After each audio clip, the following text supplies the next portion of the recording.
Hi, I'm Adam Pacifico, and you're listening or watching to the award-winning, globally ranked podcast show, The Leadership Enigma. Well, now you can find us on all the major podcast platforms, and with over 250 videos now. Yes, I did say that, 250 videos on the YouTube channel. That is also worth subscribing to. Now, you know me well enough. I will continuously and curiously delve into the human being behind the incredible, the audacious, the extraordinary, the disruptive, the innovative, and sometimes the inspiring and the funny too. I want to know what actually makes people tick. So today's episode is part and parcel of our CEO series. Why would someone want to be a CEO? One of the CEOs that I spoke to when we were on location said that it was full of unrealistic expectations. So why would anyone do it? What's the expectations? What's the reality of the role? What's the first 100 days look like? What are the ups and what are the downs? What's the payback? So, you do not want to miss this particular episode. Come back to me where I have the wonderful Tom Monahan, who's the CEO of Heidrick Struggles. Yes, I work at Heidrick Struggles. So let's hope this isn't a career-limiting episode. Don't miss this. Come back to me just after the break.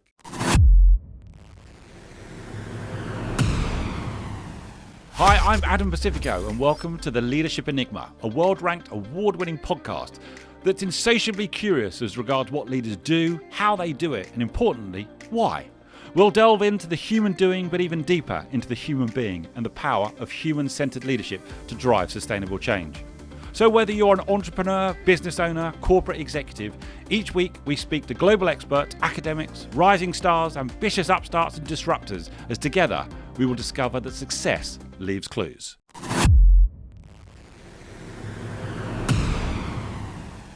Tom, it's a huge welcome to the Leadership Enigma. How are you? I'm great, Adam. How are you? I am very good. Firstly, you're in the UK and you've decided to come into the studio. What do you think? It's fabulous. As you and I have talked about, in all roles there are things you have to do and things you get to do, and this definitively falls in the things you get to do.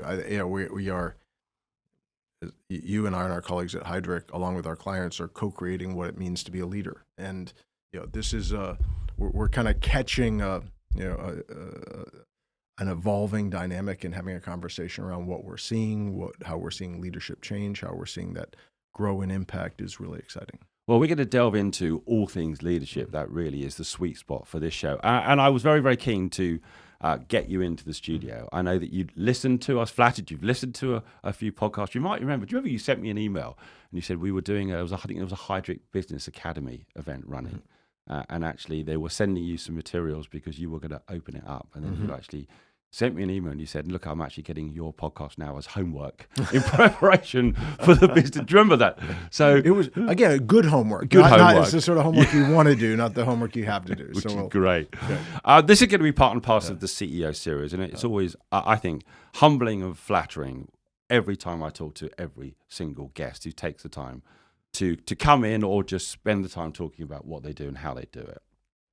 So I didn't really give any CV in relation to what you've done over the years. So if you were going to give that potted history CV to someone, what would you say to someone? Sure.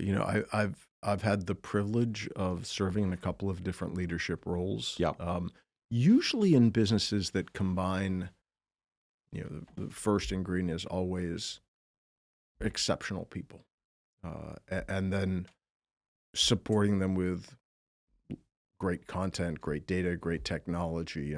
I joke that I'm a bartender, but I'm a bartender in a bar where there's only really three ingredients to the value we create for clients. Yeah. One is fantastic elite professionals. Second is data and intellectual property that they create or can leverage. And third is technology that supports all of that and coming to life for clients. So what was the pull of coming to Heidrick Struggles? A NASDAQ listed global consultancy. What was the attraction? What I like to say is I came by my deep interest in leadership authentically. I didn't start saying, gee, I want to go be a student of leadership or support the great work of people who make leadership happen. I began with an interest in corporate performance. What distinguishes great companies, high-performing organizations, fantastic institutions from merely average ones. Right. And what are the biggest drivers of great performance? And no matter how you take on that problem, how you tear it down, you look for explanatory variables of A versus B or outlier performance. Invariably, it comes down to the fact that leadership, great leadership, the right people in the right roles, leading in the right way, is the single most important driver of high-performing organizations. You can look at any other characteristic, and it comes down. We talk all the time about this. These are who questions, not what questions. You can have two companies that have the exact same strategy, allocate capital in the exact same way, and one will significantly outperform the other because of the leaders in place and the culture they create. And so the chance to work among people who practice that every day and maybe on balance help us grow a little faster, have a little more client impact was just too exciting to pass up. Okay. I always tend to go backwards to go forwards, Tom. So help me with this. Where did the fascination with corporate performance start to come from? Was it when you were yourself in leadership roles, or was it something that intrigued you earlier on? I was probably a student of it before I was, if you go back to a prior company I had the privilege of leading. Yes. A company called CEB, which our entire reason for being was taking a look at great performance and great performance at the company level, great performance at the organizational level, and also great performance at the functional level. What characterizes a great company? What characterizes a great marketing department? And really trying to understand, what was, working backwards from the outcomes. Who at the company level grew faster, was more profitable, whatever outcome you wanted to look at, and then continuing to peel back that onion to say what explained that. And then you could take it down to the functional level. What makes a great operations organization? What makes a great customer success organization? What makes a great marketing organization? What makes a great finance organization? And again, you set an objective and then you peel back to say, well, what accounts for it? And invariably, the answer, there were certainly things people could do. You could choose technology A versus technology B. You could choose market A versus market B. But even when you hold all that constant, there were companies, organizations, departments that outperformed others. And that was where you saw almost the residual, which is leadership, the most powerful explanatory variable. So I got interested in it coming in first as an analyst and student, and then over time becoming a practitioner. But you can see the leverage, and look, we do this work every day, right? So we know that you can measure the impact of great leadership in two ways. Well, when we work with a client, either we say we might help them find a new leader for a group or a company, or we might take a leadership team and get them organized and aligned and performing at a much higher level. It's not only the performance. You can look on paper and say a year later, 2 years later, 5 years later, look at the great work we did based on earnings or whatever. But it's also the transformative impact of great leadership on individuals, on people. I joke, but when we, you've been subjected to my stump speech on this, but it's not only the great performance that we co-create with clients. It's the fact that when people are well led, when people are in organizations that are thriving, they themselves are happier. It's they know why they're doing the work they do. They know how to do the work they do better. They're more excited. My stump speech goes on for hours. I'm like, and then they go home and they're better members of their community, and they're better, siblings and children and parents, all that. And that's an overly extreme. But one of the things I love about the study of leadership and the co-creation of great leadership with our clients is it not only has incredible financial returns, it has great human returns. I have so many questions. We were always destined to meet like this, I think, Tom, when you talked about the focus that you have on leadership. I'm going backwards again a little bit more. Where's this insatiable curiosity that seems to be within you coming from? Can you track that for me? I don't know. You and I've talked about the fact that leaders are sort of magpies, right? Magpies. Let's talk about this in the animal kingdom for building their nest out of whatever they can find, right? And I think most leaders go looking either within them, within themselves for attributes that they possess, which can be put into service of their leadership style, or they go looking for, think about it as tracks they can sample from the scene other people do that works really well. They'll incorporate into their own song, if you will. But I think I've always been a curious person, and and therefore have incorporated it into how I work with people. Just I probably was, in some respect, I probably was the really annoying 3-year-old who never got out of the why phase. I just stayed on the why. Maybe a stunted growth of some sort, because well, it's still a powerful question, isn't it? And having a little bit of a beginner's mind from time to time to say, well, why do we do it that way? And once in a while, the answer is, we've got some proof that it works. Sometimes the answer is because we've done it this way since 1842, and just asking unearths the opportunity to take a look at organizations, at dynamics, at opportunities in new ways. Yeah, well, so I think I always was curious, and I think it therefore sort of brought it with me as a way of working. Did you come from a family that was corporate focused? No. So kind of what background did you come from? Mom was a teacher, Yep. so probably that inspired. Oh, there's a curiosity. That probably inspired some curiosity. My dad was in public service. Yes. And we had a family business on my mother's side, still have one, which was actually a carnival. And that sounds like the front end of a joke, but it's actually, and it's a terrific.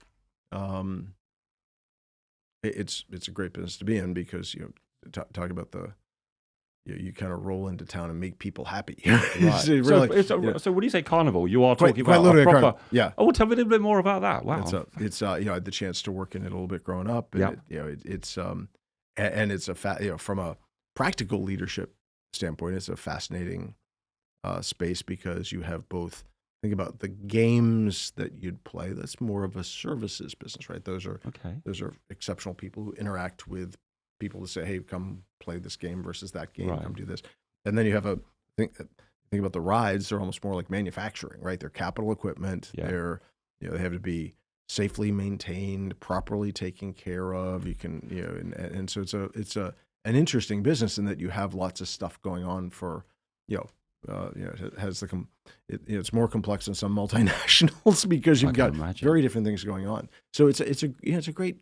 It's the first business I sort of knew of. Yeah. And you grew up around it. Right? And so you again, back to the Magpie thing. You take a little bit of what you saw work there, and and try to implement it. Well, this is where the detective in me comes out, Tom, because I'm hearing about Mum was a teacher.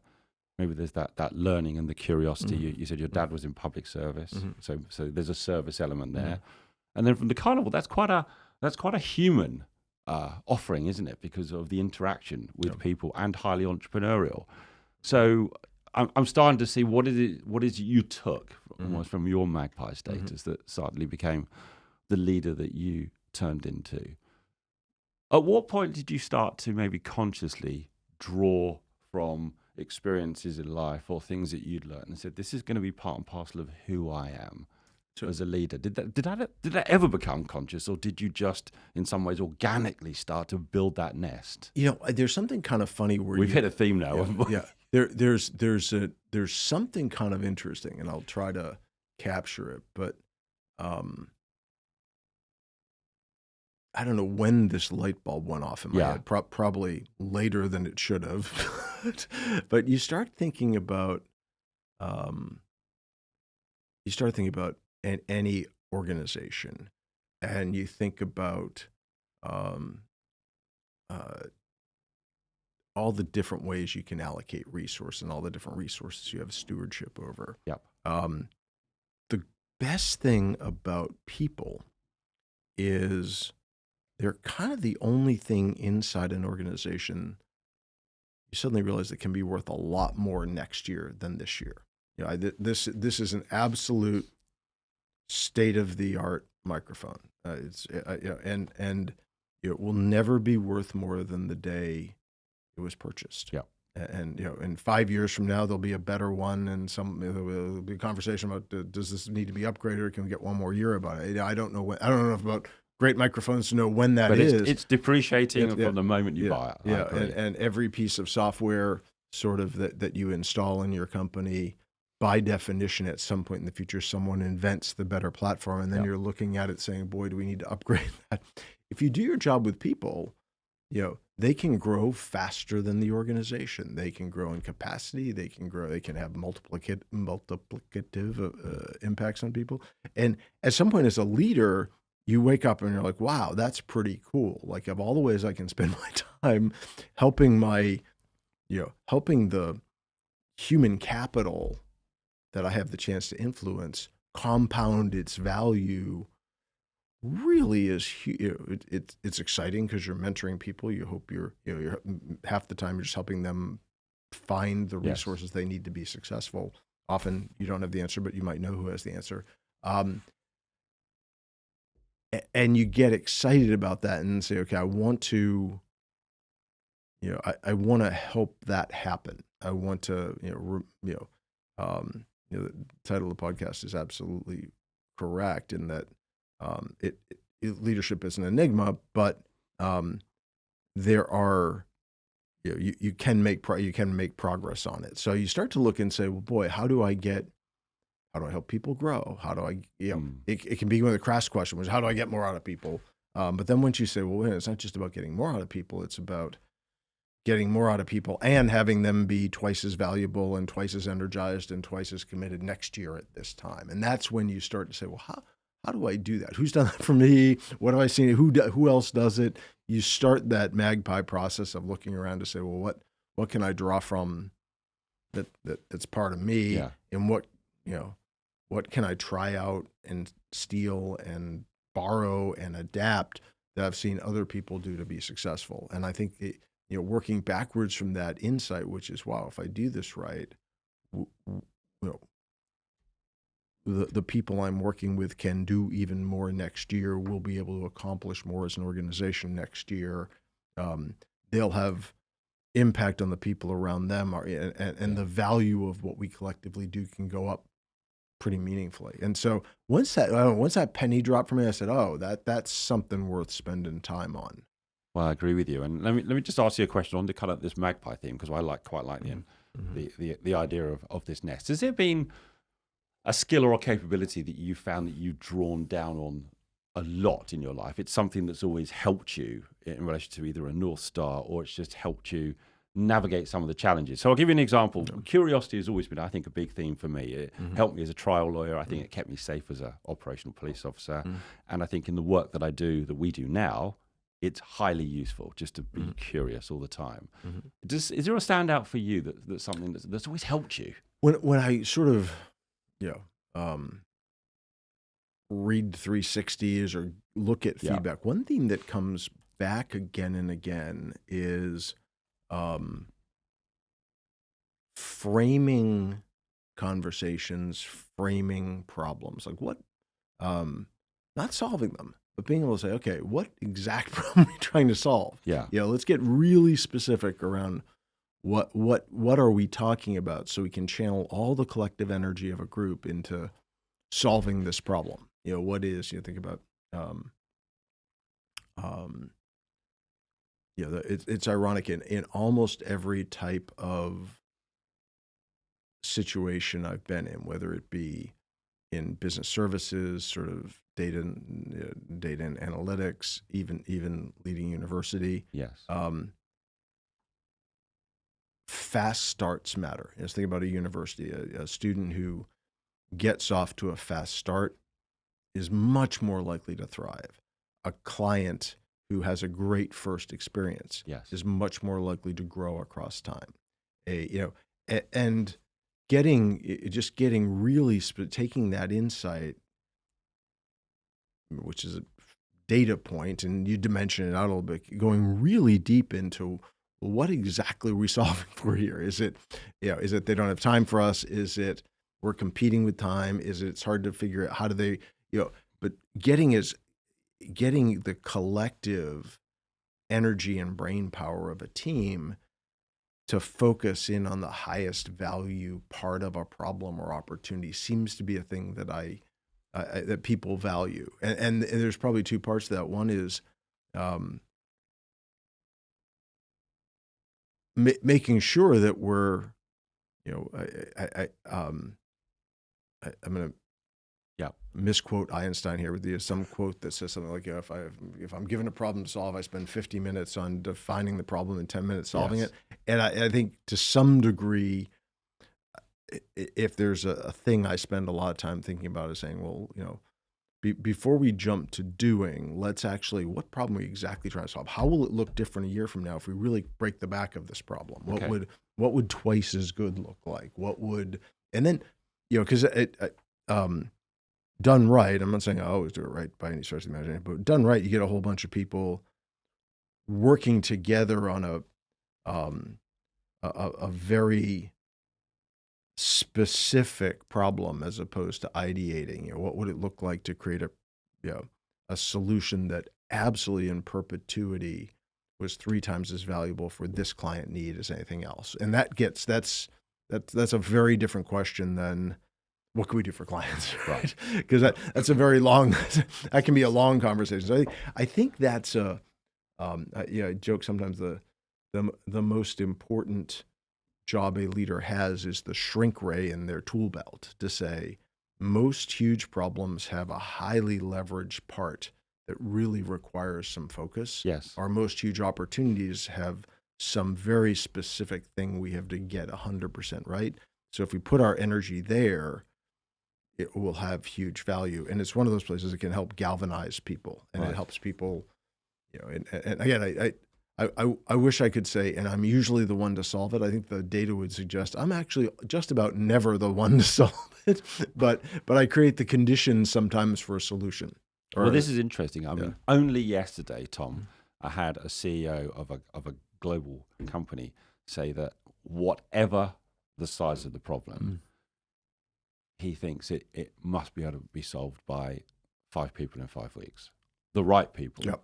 That's interesting. It's about, again, that framing and that and that kind of that focus, which is what you're talking about. So is one of your superpowers that ability to focus people, to create the frame so that we're not trying to boil the ocean. We're actually focusing on the right thing. To your point, from the Einstein point, it's actually, what is the question we're trying to solve? Yeah. And then do we have the right people trying to solve it? And then go. Is that, have I summed that up? Yeah, sum it up, and maybe to some degree, and there's probably something about the old Bob Rubin thing, right? Does it need to be solved now? Right. Or is this, do we want to take the time? Is this, because I find there are problems where you say, gee, maybe it is 5 weeks, maybe it's 10 weeks because we have to get data. We have to go talk to 20 clients to figure out what's going on. We really need to understand it. Or it can be, we got to come, like Lauren Michaels,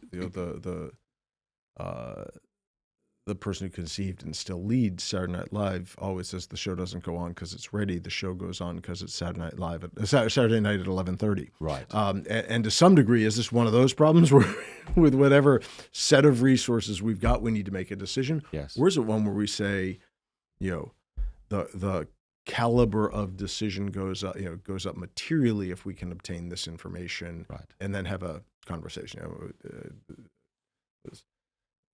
I forget who said this, but I'm also a believer. I think it was Jim Clark, who's a legendary tech CEO, used to always say, if we're going with opinions to solve a problem, I'm the CEO, let's use mine. But if we have data or client feedback, maybe we could also use that. So asking yourself, is this one where more time helps us? What one where more time hurts us? But I think it's whether it's a skill or a discipline or just a way of working, I don't know. I don't know that I don't know that I'm uniquely capable of it. I know that teams say, hey, that when you do that, that's helpful. Okay. So there's an element there definitely of framing. I heard a phrase actually from another client. I don't know whether you've heard it, HIPPO, which was the highest paid person's opinion in a room at the time would be, and you alluded to that in relation to someone's opinion. So how's your approach in your role as CEO? You're going to be leading people who know more than you, especially in an organization such as Heidrick. You have specialists in so many disciplines. By definition. So you come in with a couple of thousand of these incredible specialists all over the world across disciplines. How do you approach that to kind of focus them, galvanize them, as you say, have a view, but also leverage the talent that's there? Because some people are nervous about how do you lead experts? Because I've always said you don't need to be a pilot to run an airline company. You don't need to be a doctor to run a healthcare business. It might help in some way, but you don't have to be. Yeah, no, it's right. And I think there's I'd almost flip it around. Yeah. Which is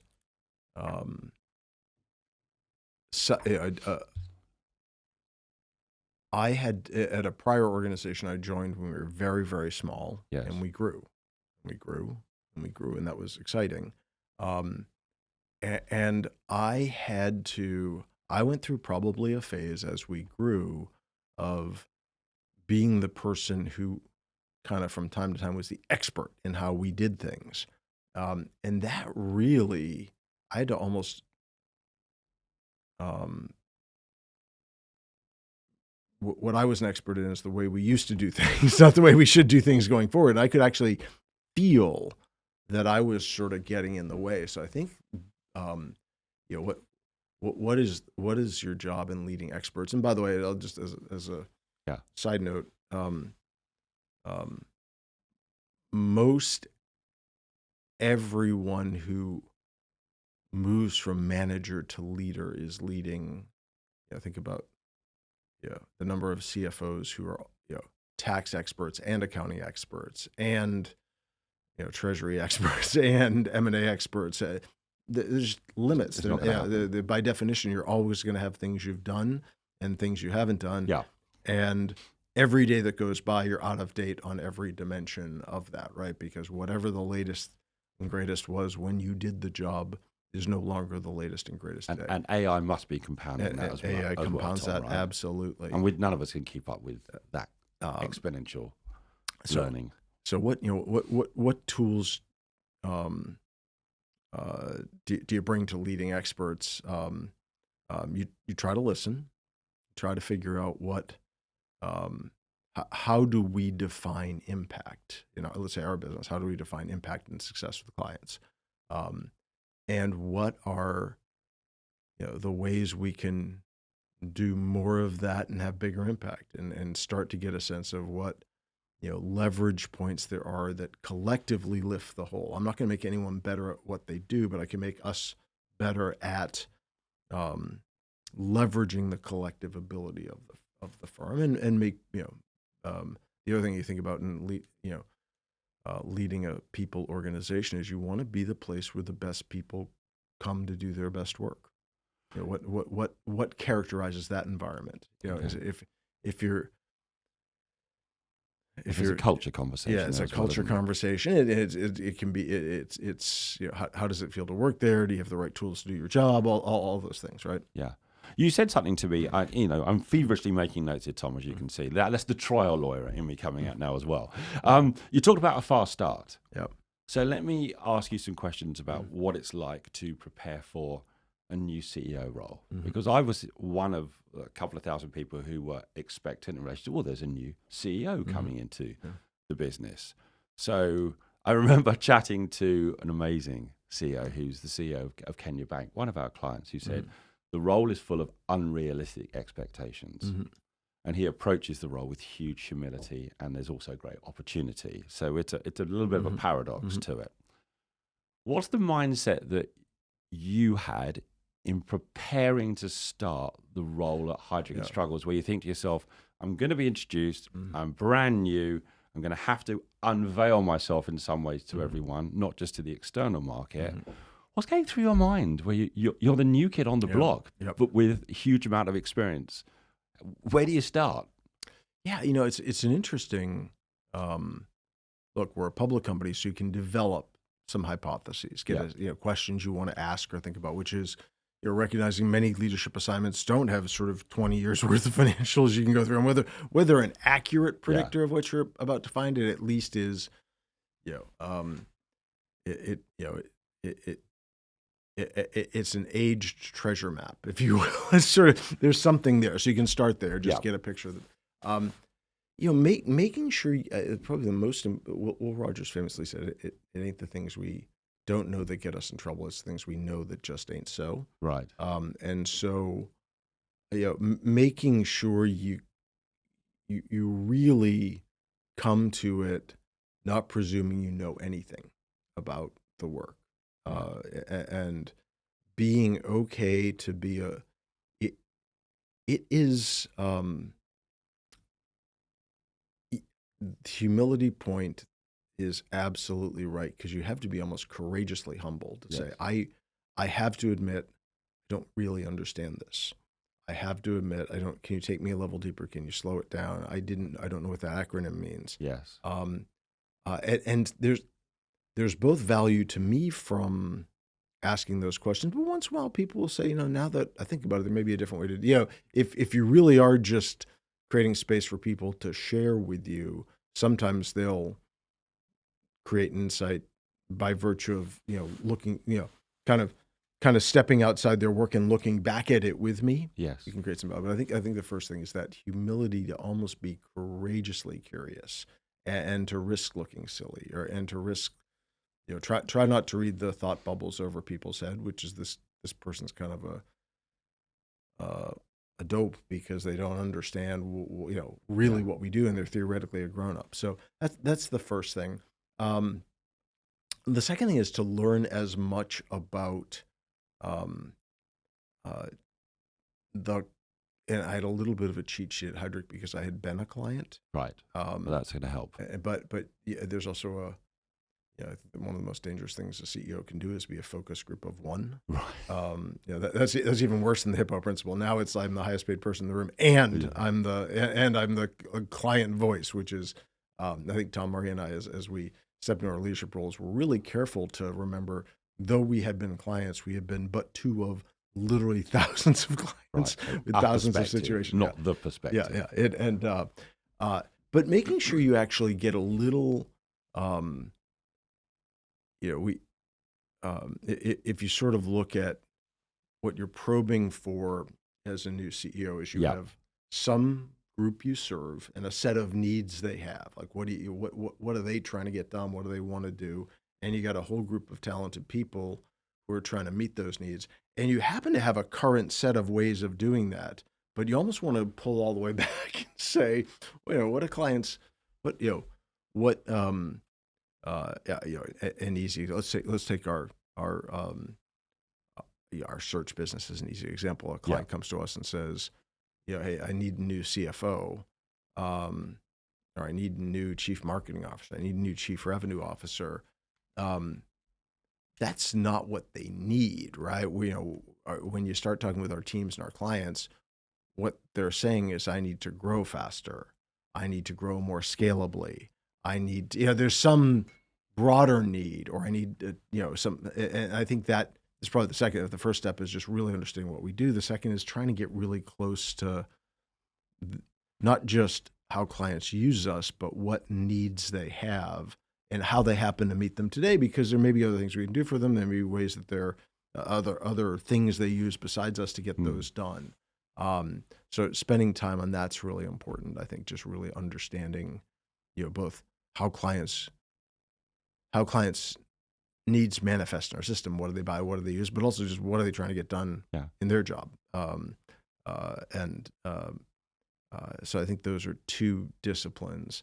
I think a third discipline is just trying to keep beginners' mind throughout. Just, and always being able, my joke is the CEO is always, to some degree, the ambassador from reality, to the company. Your job is to, as much as is humanly possible, try to help the organization ingest external perspective and act upon that, to be to sort of say, well, here's what's really happening in the world, and how do we adapt to that?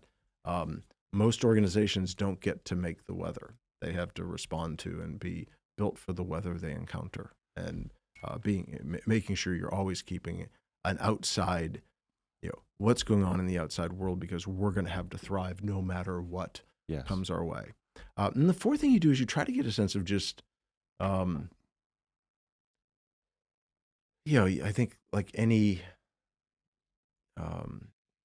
Oscar Wilde said, experience is the name we give our mistakes. One mistake I have definitely made Yes. is making sure I understand what makes, particularly in people businesses, but I think all business are people businesses. Yes. What makes them tick, and what's the cathedral? Which I always say, look, work is mostly about lugging rocks up a hill, but having a really good, clear picture of the cathedral we're building actually makes lugging the rocks a little bit more interesting. And the mistake I've made has been, I can safely assume no one cares. Well, save our finance team, but even our finance team at the end of the day doesn't really care. Certain realities none of us can escape. Does our earnings per share next year, is that something that should greet everyone every day on their screen? Yep. No. Does our stock price? No. Those are lagging indicators to some degree. Well, they're historic, aren't they? They're the work. The score takes care of itself if you play the game really well consistently. But trying to figure out what it is that does motivate people. If that, because I've made the mistake of, like everyone who took a company public in the early aughts, there was a screen with the stock price on, and then you realize, that goes down too, and people aren't attached to it. So you start saying, what is it that we try to attach to collectively? What's a definition of success that kind of calls out the best in all of us? And how do we measure that? And at an organization like Heidrick, specifically at Heidrick, it's that impact on clients. And how would we not only measure that individually day in, day out, but what might it collectively look like? And if we did that even better every day for the next 5 years, what would that look like? Because that would that motivates people, would have great impact on our brand. But trying to figure out what unifies an organization and pulls it forward, because I've tried at earlier stages, I picked things that didn't actually call out people's best work, that didn't bring the best culture forward. Here's an interesting one. You mentioned earnings per share, stock price, and we can never get away from the financial realities. So if you're running an XCOM meeting or a board meeting, or you're in a board meeting, you've probably got lots and lots of data, but it's all historic. How do you help keep the organization focused on the future? Because sometimes we don't know what the future has to hold, because it's pretty bonkers right now, Tom. So how do you manage that balance between, fine, I've got historic data or historic financial data. How do you keep us moving forward and helping us serve our clients moving forward, where they're all actually saying, what on earth is going to happen to this world? Sure. And just to put a fine point, we've talked about this internally. Let's go back 5 years ago today. Let's imagine you and I are sitting in the XCOM or a board meeting of a client, and they're thinking about what context they're going to have to lead through as an organization. And let's grade whatever they put on that piece, whatever's on that slide. Versus what actually happened. I think one company in 10,000 may have had global pandemic, but probably not. No. Then you look and say, if there were a global pandemic, would I suspect that the next two problems I would encounter as an organization would be scarcity of talent? I would assume that the biggest problem with the global pandemic is we'd be in a recession, and then a depression, would be in a 5-year depression. Turns out that actually we had a massive boom faster than anyone expected. So huge scarcity of talent became the next problem, and then inflation, which no one had seen at this scale for decades. And throw in geopolitical, the 5 years just from 5 years ago today. And if you think about a leadership assignment or a leadership team construction, that's a reasonable increment of time. Almost every contextual factor that some team would have anticipated would have proven inconsequential relative to what actually happened. Right. That we'd have to set out to invent new ways of working. Then, having done that, we'd be left to say, okay, how do we go back? Do we go forward? What's the reconstruction of work? So, how do we succeed in that kind of environment? I think so. again, I'll give you an easy example. We Yeah. had a board meeting last week, and I'm a big fan of, um, uh, we two of our colleagues brought in 3 clients, and we had a panel discussion live in the boardroom. Right. Not because we certainly have a slide that says here's where we think the world is going, but just getting clients talking in front of a board, because you hear things and it's real, and it's a stimulus that clients cease to be numbers on pages. They start to be human beings confronting real problems. I think that's really important. And we also talk about the fact that in an era where the whats are hard to predict, the who's and the how's become, because if you can't predict the next 5, and we now have a lot of evidence, our ability to predict the future starting 5 years ago today was pretty poor. What ends up mattering is who you're putting in what seats. So you think a lot about, am I building leaders and leadership teams Capability. that capable of navigating an unpredictable environment. Right. So I think about that as a really important thing. And you have to have some hypotheses. You do have to a working hypothesis, yeah, like the detectives. They have to have a working hypothesis, and which could be proved wrong. And be very comfortable with the idea that when the future doesn't conform, you can adjust. I spoke to Gary Ridge, who was the CEO of WD-40, so oil in a can, quite iconic product, and we had a great chat. And he was stepping down after 26 years as chairman and CEO. And I said, Gary, what's it meant to you to be in that role? And he said, it's my apprenticeship in leadership. Again, a huge amount of humility of the opportunity that he had and how he was going to leverage that learning going forward. So putting the financial metrics, which are getting important, but to one side, what's this going to do for you, Tom, as Tom? Not just Tom, the CEO, but just Tom, the human being. What is this role going to give you if this goes to plan? Yeah, I mean, when this goes to plan, I should say. So, yeah, I mean, it's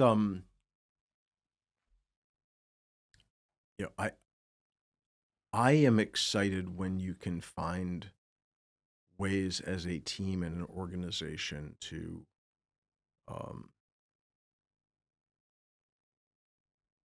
scale our impact. And that doesn't mean we're not a hyperscaler. We're not gonna, flatten a forest and put a massive data center and just keep adding blades. It's not what we do. But if the way you scale a people business is you create situations which attract great people, you create situations which let those people do more of great work, and reflect and say, I'm having more client impact, every year because of the culture, because of the tools I've got to do my job, because of intellectual property we co-created together that I can get some leverage out of. Right. So I hope thing one, we find ways to scale the collective impact of the great people. That and it becomes and we pay it forward by continuing to replicate that, continuing to attract great people, grow them, enable them to be successful. I think personally,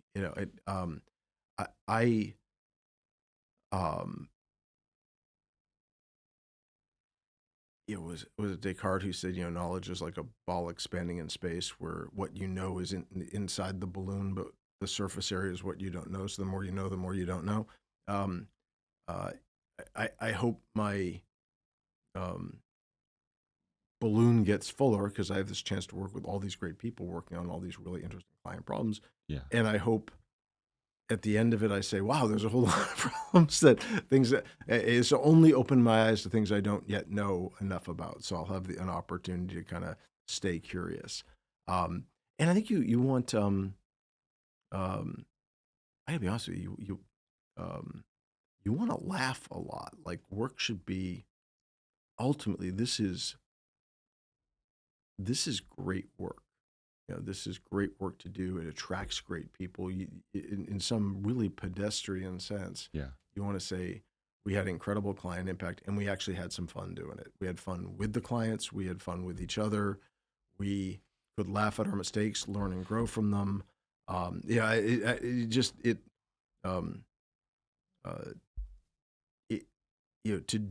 To be around people who do this work Yes. is a privilege, and to just not lose sight of myself, just what a privilege it is to learn from every colleague, because they're doing really interesting work. They're working on really important stuff for clients, and to just find some joy in that.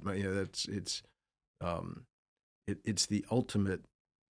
The kids when they're teens are talking about first world problem, right? The idea that whatever, and this is the ultimate first world problem, right? Which is that whatever's going wrong in a day at Heidrick and Struggles is within the context of exceptional people doing insanely important work for some of the most interesting organizations in the world. And, whatever's going wrong, you got to remember it's within that context and find some joy in just that I get to see that work up close. I had a mentor. I always tell this story because it's why I'm passionate about leadership. That's what drives me. He always said to me, the children of the people you lead know your name. Mm-hmm. In what context is up to you. You're in London, so you're going to be coming into the London office, I'm sure, and I'm sure you're traveling around the world and meeting the fabulous new London office. New London offices, which is marvelous. Here's an unfair question for you that I've asked other leaders: is you come into the office, you walk into a lift, suddenly meet lots of people who work for you. They're all part of the company. Yeah. What is it you hope they say about you when you get out the lift? It's a great question. I think you want to. I hope they say, "Gosh, he was genuinely curious about me. About what I do, why I'm." I hope that Yeah. I hope accessible comes up, but I hope it doesn't always. We have a ground floor office, so it's a very short-lived ride. It is. That's right. It's a very short trip. But I hope and it's and that, I'll be honest, I'm an introvert by nature, so that is not second nature. So I have to really force myself to say, let me make sure I ask people, what are you working on? What's exciting you right now? How'd you get here? Why are you doing this work versus other work? Yeah. But I hope what someone says, he's curious. I've talked about curiosity is a leadership value we share, and then about me, as a person. Yeah. I think that's what I hope they would say. Okay. Let me pull this to a close, Tom, with one last question, and we'll have a bit of fun as well. What's the best piece of leadership advice that you've ever given or received? Best piece of leadership. It's a long list of great leadership. What floats to the surface for you? It's funny, and it's sort of the hard thing I'm trying to do right now is situational. Whatever I happen to be dealing with today, it dredges up like Correct. Whatever the. Yeah. But I think it's a little bit of the version of the lift question, which is.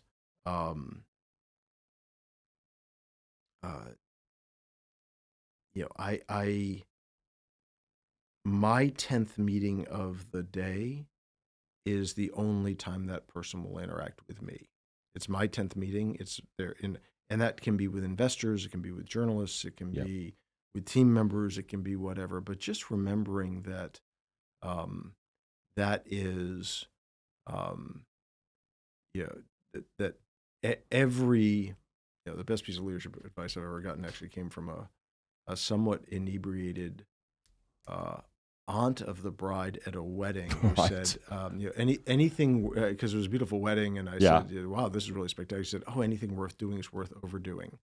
And there's a little bit of that if I'm not bringing myself, if I'm not energized about the meeting, why is it on my calendar, right? And so that's less about calendar management. It's more about, hey, this is how I've chosen to spend my time.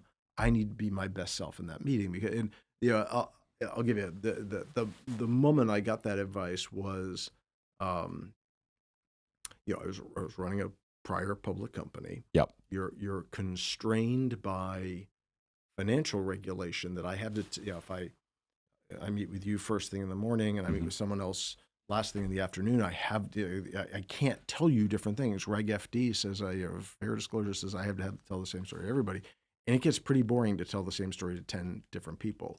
But it's total luck of the draw that somebody got me first and someone got me last that day. And say it's still their first time. Yeah, it's still their first time. It's my one time to influence their thinking, and just making sure I remember that, because again, if it's worth doing, it's worth overdoing. If it's worth spending time on, it's worth doing and allocating real energy and resource to it. I think that has been helpful to me. Again, a natural introvert. That by the end of the day, when I answered a question about quarterly tax rate progression for the 5th time, it's like, oh boy.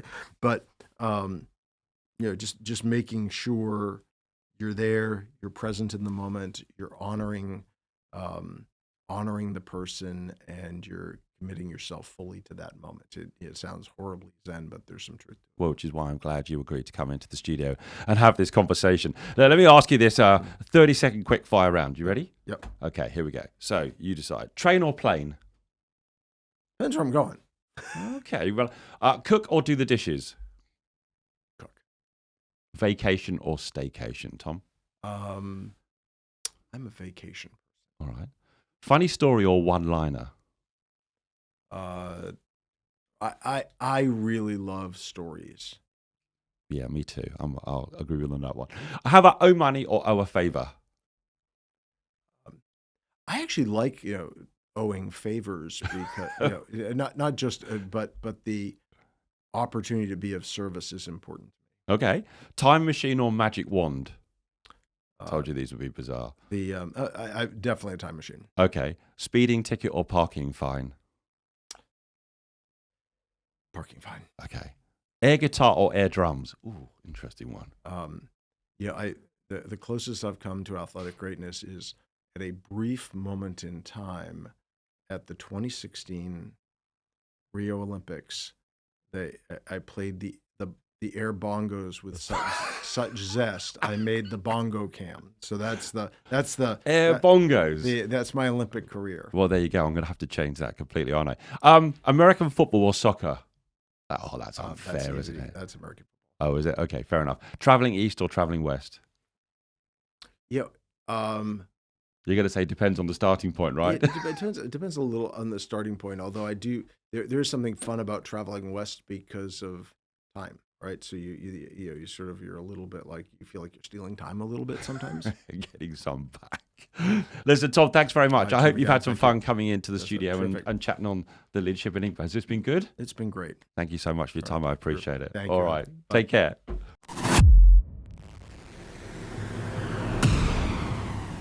Join us again next week for more curiosity and insight with the Leadership Enigma. We'd love to hear your comments on today's show, as well as suggestions for future topics and guests. Get in touch with me on LinkedIn or visit us at www.leadersenigma.com. Don't forget to rate, review and subscribe on all your major podcast platforms and on our dedicated YouTube channel. Thanks again for joining the community.